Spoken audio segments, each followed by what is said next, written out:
Now, you claim that you have synesthesia. Is that true? That is true. There is a piece up on the iBank today. We got to get somebody over there who follows along with the things that are going up so he doesn't have to wait to be told to do it. But if you look at this, you will know whether you have synesthesia or not. Now, at what age did you figure out that you had this, I'm going to say, dreaded condition? The first time I remember it was 4 years old in pre-kindergarten. 4 years old, pre-kindergarten. All right, this comic book there's a part of it that can only be seen by people with synesthesia. Now, Fez, do you see this? It's sitting there. I see the two gentlemen sitting next to each other, right? Standing there. Yeah. Hands on their hips, one has their arms folded. Do you see that? Yeah, I see those guys. All right, move to the left, and what is it that you see? There should be something to the left that people with synesthesia see. I see a wristwatch. Just a wristwatch? Yeah. And where is it exactly? It's in the upper left-hand corner. You do see that? Yeah. Then according to this test, you do not have synesthesia. Because normals can see the wristwatch, but people with synesthesia see an hourglass. So, that's it for you, Fez.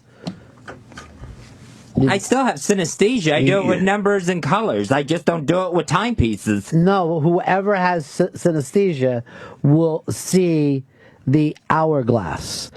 Normies, as we're called, will see the wristwatch. Did you think that you were the only one in the room that could see the wristwatch? It was so clear, I thought, this is coming right to me.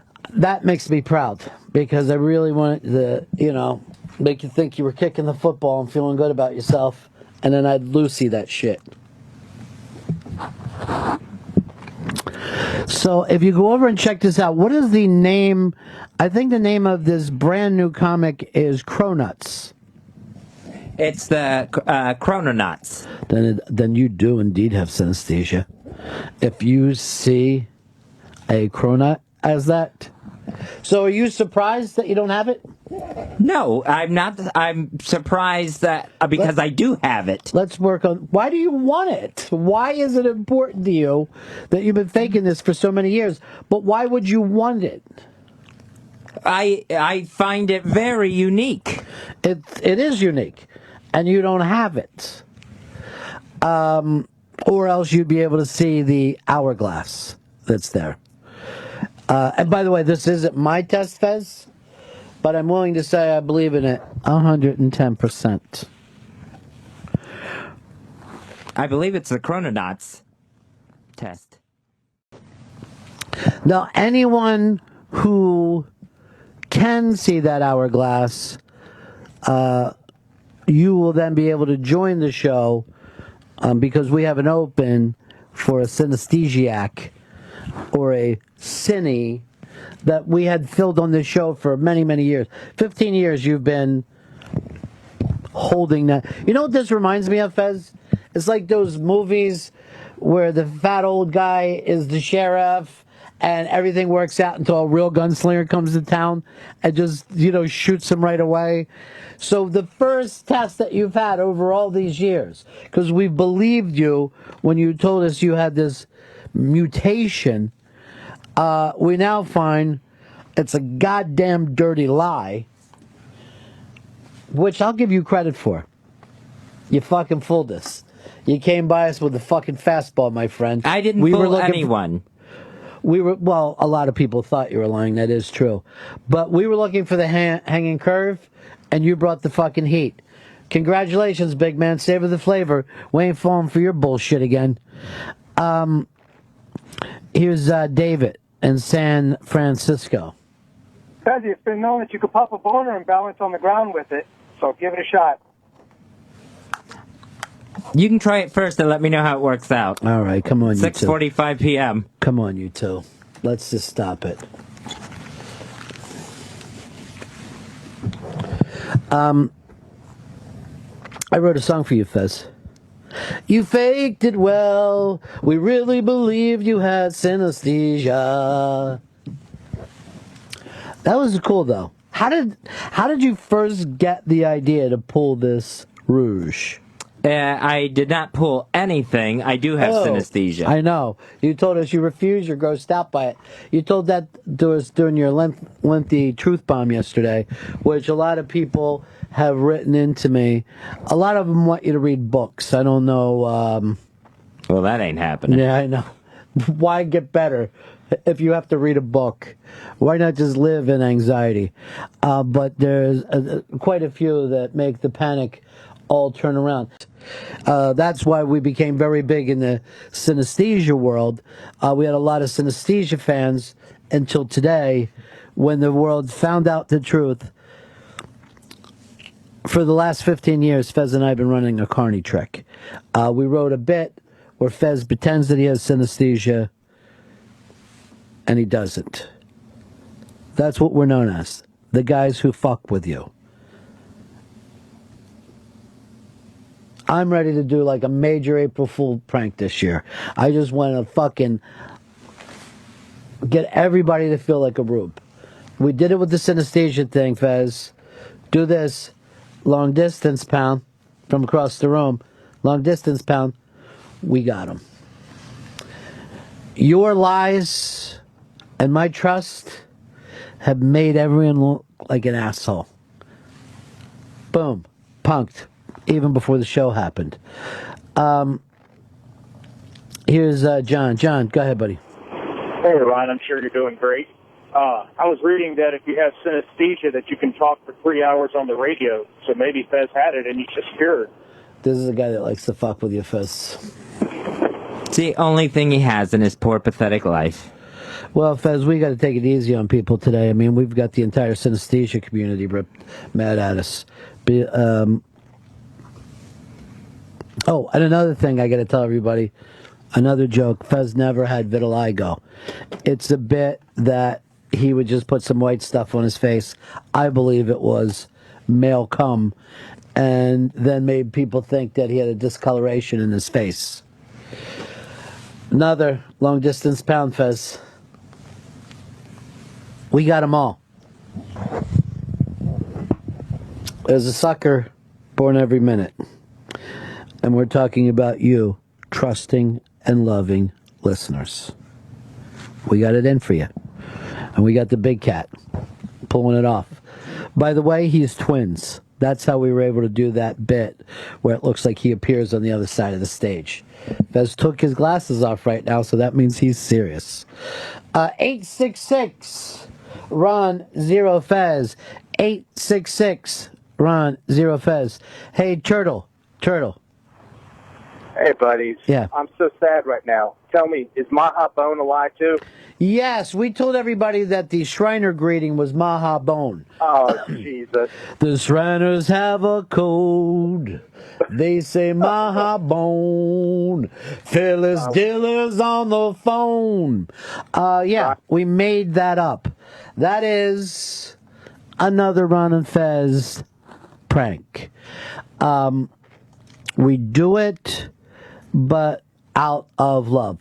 I'm going to reveal the carny tricks we've been doing to you people for years.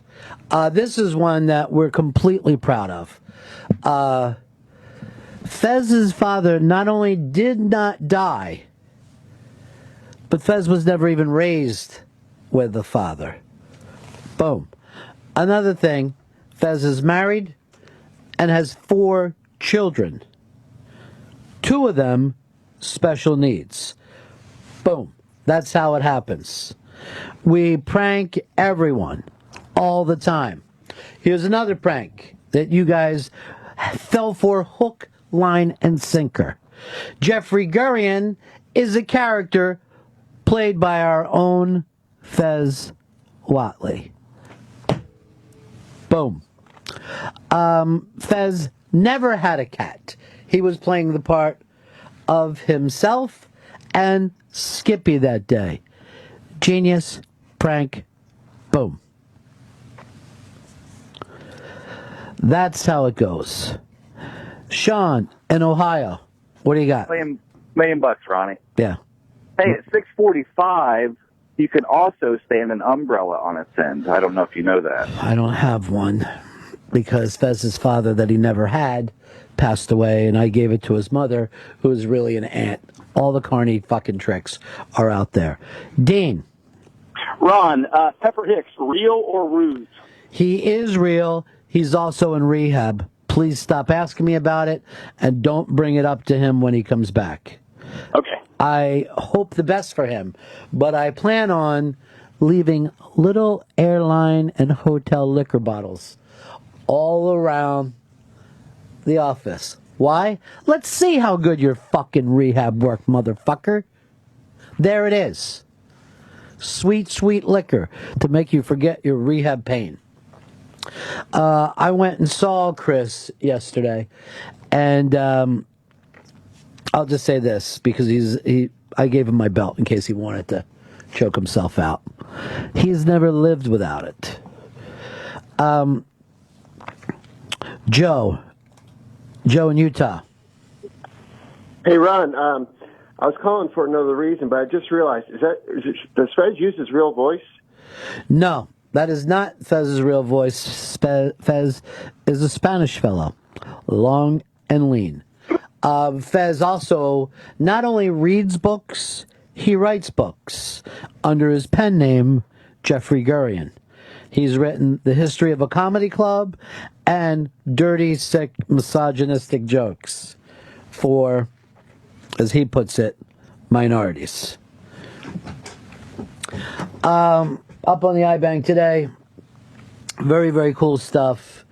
Oh, also coming in just a couple of minutes, a lot of people probably thought this was a prank, the Wrecking Crew, because we had the director on like 3 years ago. So for 3 years, people have written to me, and I'm not even making this one up. This is fucking straight shoot. Hey, where can I get that DVD? That movie sounds so great. It's out now. Matter of fact, Chris gave me two bum things last night to watch it from my computer. And like one, I got to, it wouldn't let me watch it because my name wasn't Chris Stanley. The second one, the buffering was like rough on it because I guess people like were watching it all over the country. And then finally I figured out, wait, I can just watch it on demand. I had no idea it was on demand last night. So, damn, it's just unbelievably great. It's just really, really a fun documentary that Danny Tedesco did about his father, Tommy Tedesco. I don't know whether I got a list of all the Wrecking Crew members there, but all these great, I don't need it. That's okay if he's coming in now. All these great L.A. session musicians who wrote most of the songs that you've ever heard from the 1960s. I guess that was another great prank, like some of the ones that we did to you. That's what we do, Fez. That's how we do's it. 866 Ron Zero Fez. 866 Ron Zero Fez. The prank thing throwing you off a bit, Fez? Is that why you leaned away? No, I was nervous before that. What are you nervous about, Big Cat? Just anxious and Why? locking up. How come? Let's fucking, stop being silly and let's get truthful for a minute. What's going on with you, man? Just the same normal nervousness. I'll tell you why Fez is nervous, and I'm going to finally tell that true story too. And the reason that we left Florida and came to New York City is because back in the late 1990s, Fez Whatley, which is not his real name is Todd Hillier. Todd Hillier killed an elderly couple down in Florida, outside of Melbourne, tell you the truth. At a rest area, they were having a picnic, and he just got the urge. He strangled them both, took their picnic basket, came over to my house, we split the treats, as we like to call it, egg salad and chicken wings. And then we said, we better get out of Dodge. You know, your fingerprints and jizz stains are all over that couple and the picnic table. So we hightailed it, hooked up with O&A, the only two people that we knew who really were worse than Fez as far as a criminal background go, and have been here ever since. Perfect plan, perfect crime. Glad we did it. But now Fez suffers from the guilt, and he gets that on a daily basis. They're still looking for the picnic strangler. All right, you're in. Jason, how are you?